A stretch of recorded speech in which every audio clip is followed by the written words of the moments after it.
Hello students, welcome to योन study exclusive. Haryana GK की थोड़ा सा लेट लेकर आए हैं हम, वहीं पर ये आगे आपकी वीडियो लेकर आए हैं। आइए शुरू करते हैं। इसमें हम डिस्कस कर रहे हैं हरियाणा की संरचना के बारे में। देखिए, हरियाणा जो है हमारा मैदानी भाग है, ठीक है, और उसमें समय समय पर जो है चेंजेस आते रहते हैं, टाइम टाइम चेंजेस आते रहते हैं। मैदानी भाग है हमारा हरियाणा, ठीक है। फिर भी आजोइक काल जो था, निर्जीव युग और पैलजोइक काल, जीवन युग का प्रथम काल के दौरान जो है भूगर्भिक संरचना में कोई बदलाव नहीं आया था, ठीक है। कौन से काल में? आजोइक काल निर्जीव युग हिंदी में, और पैलजोइक काल इसको बोलेंगे जीवन युग का प्रथम काल था ये, ठीक है। ये जीवन युग का प्रथम काल भी लिखा आ सकता है, और पैलजोइक काल ही आता है ये हिंदी में भी, इसको पैलेजोइक ही बोलते हैं। और आजोइक काल जो था निर्जीव काल था, ठीक है, जब जीव नहीं थे।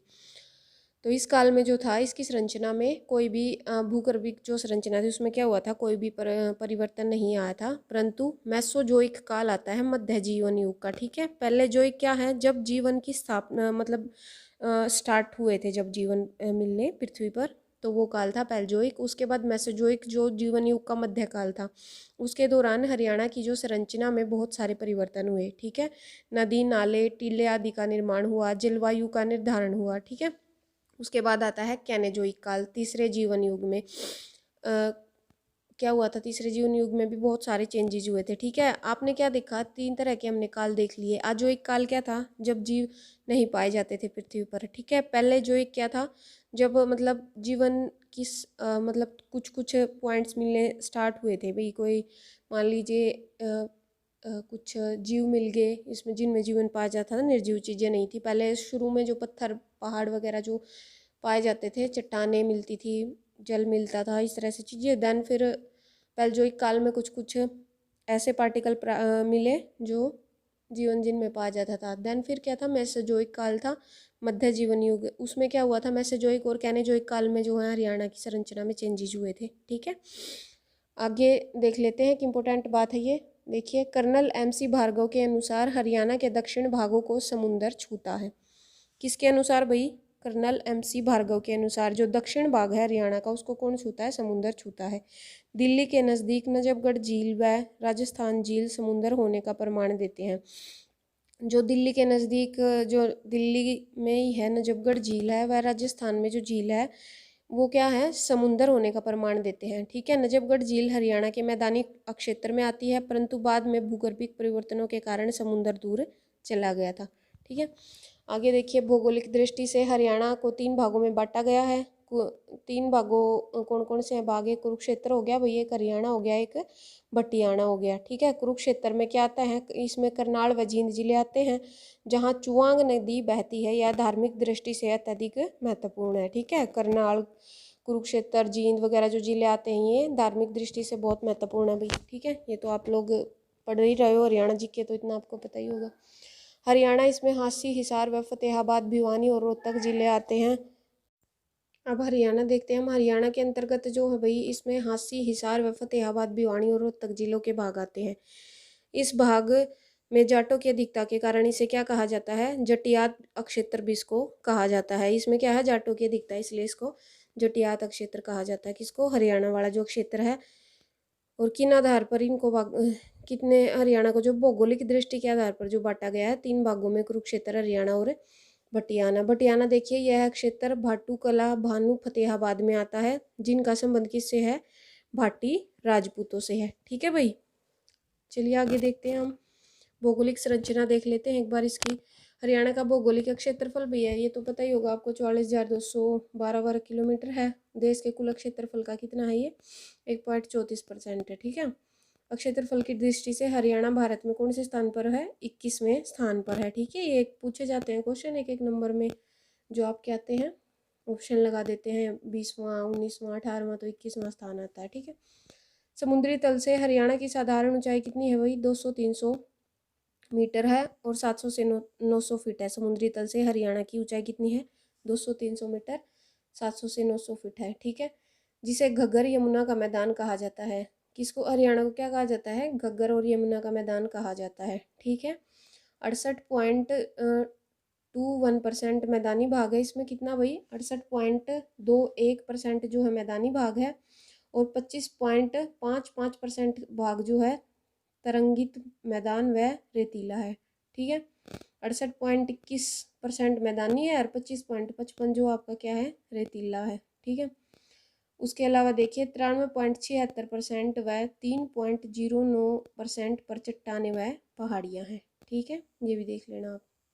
93 पॉइंट जो है ये 76% है और 3.9 पर क्या है, ये टोटल हो जाता है आपका 93 पॉइंट, जो 68.61% मैदानी भाग और 25.55 जो आपका ये रेतीला, ये टोटल इतना हो गया। और जो बचा है 3.09 उस पर क्या है, चट्टाने हैं। ठीक है, चट्टाने में पहाड़ियाँ हैं। इतना डीपली पूछ लिया जाता है कई बार भैया, आप ये याद रखना है परसेंटेज में, थोड़ा सा 3 याद रख लेना, 0.0 वगैरह नहीं याद रहे तो। शिवालिक की पहाड़ियाँ जो समुद्र तल से 300 मीटर से अधिक हैं, वे लगभग कितने एरिया में हैं, 1.67% पर है शिवालिक की पहाड़ियाँ। और समुद्र तल से कितनी ऊंचाई है उनकी, 300 मीटर की ऊंचाई है भाई। ये पहाड़ियों की ऊंचाई बहुत बार पूछी जाती है। ठीक है, समुद्र तल से कितनी ऊंचाई है, 300 मीटर है। ग्रुप डी के मोस्टली एग्जाम्स में भी पूछ ली जाती हैं ये इस तरह की बातें। तो आपका ग्राम सचिव, पुलिस, हरियाणा पटवारी वगैरह का एग्जाम देने जा रहे हो तो भैया आपको ये बात तो ध्यान ही रखनी पड़ेगी। मैदानी भाग में पार जाने वाले टिल्लों को ठूंठ कहते हैं। क्या कहते हैं, मैदानी भाग में पाए जाने वाले जो टिल्ले हैं उनको ठूंठ कहा जाता है। एक बार ये अक्षांशीय और देशांतर विस्तार भी आप देख लीजिए, हमने आपको कराया भी था पिछली वीडियो में, शायद ये उससे पिछली वीडियो में रहा होगा। ये कितना है अक्षांशीय और देशांतरीय विस्तार, 27 अक्षांशीय विस्तार है 27 डिग्री 39 मिनट से 30 डिग्री 55 मिनट उत्तरी अक्षांश, और देशांतरीय विस्तार है 74 डिग्री 28 मिनट से 77 डिग्री 36 मिनट जो है पूर्वी देशांतर। ठीक है, डॉक्टर जसबीर सिंह ने अपनी पुस्तक an agriculture geography of Haryana में हरियाणा को 8 भागों में बांटा है। ठीक है, जसबीर सिंह की पुस्तक है भाई, देखिए an agriculture geography of Haryana, ये भी हो गया क्वेश्चन। तो किसकी पुस्तक है ये, डॉक्टर जसबीर सिंह की। और इसको हरियाणा को कितने भागों में बांटा है, भौगोलिक आधार पर है भाई, ये 8 भागों में। वे 8 भाग देख लीजिए भी कौन कौन से हैं आपके। शिवालिक हो गया, गिरिपाद, जलोढ़ मैदान, बाढ़ का मैदान, बालू के टिब्बे और अरावली का पथरीला मैदान, तरंगित बालू मैदान, तरंगित बालू या रेतीला लगा लीजिए, और अनकाई दलदल। ये आपके 8 भाग हैं। ठीक है, एक बार और थोड़ा सा इनके बारे में देख लेते हैं। शिवालिक है जो ये उत्तरी पूर्वी भाग में है। अम्बाड़ा का नारायणगढ़, पंचकूला की मोरनी हिल्स, यमुनानगर का ताजेवाड़ा, हथीनी कुंड, कलेसर आदि बद्रीस की। ठीक है, इसके अंतर्गत है, शिवालिक के अंतर्गत कौन से, अम्बाड़ा का नारायणगढ़, पंचकूला का मोरनी हिल्स हो गया, यमुनानगर का ताजेवाड़ा, हथनी कुंड, कलेसर आदि बद्रीस की। औसत ऊंचाई कितनी है शिवालिक की, 900 से 2300 मीटर है। ठीक है, उसके बाद है घग्गर, मारकंडा, टांगरिया आदि नदियों का उद्गम यही है। घग्गर, मारकंडा, टांगरिया आदि जो नदी है उनका उद्गम है ये। ठीक है, 2 श्रेणियां हैं इसकी। उच्च श्रेणी है मोरनी हिल्स, 600 मीटर से अधिक है जो, और इसकी जो निम्न श्रेणी है 400 से 600 मीटर तक। ठीक है, सबसे बड़ी चोटी है करो मोरनी हिल्स, इसकी ऊंचाई कितनी है, 1514 मीटर, परंतु वास्तविक ऊंचाई कितनी है, 1467 मीटर है। ठीक है, ये ध्यान रखना आपको। नेक्स्ट है गिरिपाद मैदान, ये यमुनानगर, अम्बाड़ा, पंचकूला जिलों में 25 किलोमीटर लंबी चौड़ी पट्टी के रूप में है। इस मैदान को स्थानीय बाघ का घर कहा जाता है। वह इस मैदान में बने जो गहरे खड्डे हैं, पहाड़ी भाषा में चो कहते हैं उनको, इनमें भारी भरकम कंकड़ पत्थर मिलते हैं जिन्हें भाबर कहते हैं। उनकी औसत ऊंचाई है 300 से 400 मीटर। ठीक है भाई, नेक्स्ट देख लेते हैं जलोढ़ मैदान है। जलोढ़ मैदान की सामान्य ऊंचाई कितनी है, 220 से 300 मीटर है जलोढ़ मैदान की ऊंचाई। इस मैदान को स्थानीय भाषा में बांगर कहते हैं, जलोढ़ मैदान को। इसके अंतर्गत कौन से एरिया हैं, करनाल, कैथल, कुरुक्षेत्र, सोनीपत, पानीपत, जींद, रोहतक आदि जिले जो हैं इसके अंतर्गत आते हैं, जलोढ़ के अंतर्गत। ठीक है, नेक्स्ट है बाढ़ का मैदान। इन जलोढ़ मैदानों पर जहाँ प्रत्येक वर्ष बाढ़ आती है, इन पर जलोढ़ मैदानों पर बाढ़ का मैदान इनको कहा जाता है। ठीक है, और नई मिट्टी को क्या कहते हैं, यहाँ पर खादर कहते हैं। मारकंडा नदी के दौरान को बेट, और वह घग्गर नदी के मैदान को क्या कहते हैं, नैली कहते हैं। ठीक है, नेक्स्ट है बालू के टिब्बे युक्त मैदान। बालू के टिब्बे युक्त मैदान कौन कौन से जिले आते हैं इसमें, हिसार हो गया, भिवानी हो गया, रेवाड़ी, महेंद्रगढ़, झज्जर हो गया। ठीक है, यहाँ पर रण के कच्छ से आने वाली, रण का कच्छ कहाँ भी, गुजरात में, गुजरात से आने वाली गर्म शुष्क पवनें बालू युक्त मिट्टी लेकर आती हैं। इन टिब्बों की हाइट 3 से 15 मीटर होती है। स्थानीय भाषा में इनको क्या कहते हैं, ताल कहते हैं। और तालों में जो छिछली प्रकार की अस्थायी झील बन जाती है जिसे ठाठ या बावड़ी कहा जाता है। ठीक है, इस मैदान का भूमिगत पानी जो है नीचा व खारा मिलता है, ठीक है। और ये एरिया जो है वो देख लेना आप। अरावली का पथरीला मैदान, इसमें नारनौल के पास कुलताजपुर गांव में 652 मीटर ऊंची चोटी है जिसे ढोसी की पहाड़ियों के नाम से भी जाना जाता है, ठीक है। यह धौला कुआं दिल्ली से करोल बाग होते हुए रायसीना की पहाड़ियों तक विस्तृत है और औसत ऊंचाई कितनी है, 220 से 500 मीटर इसकी औसत ऊंचाई है।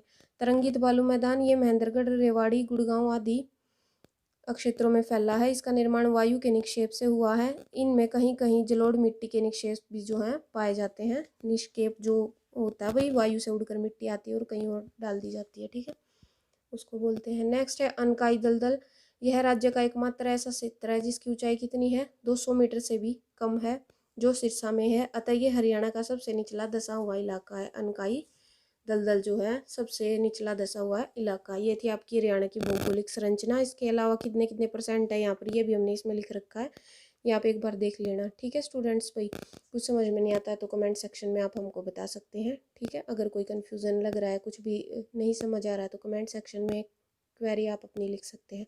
Okay students, thank you.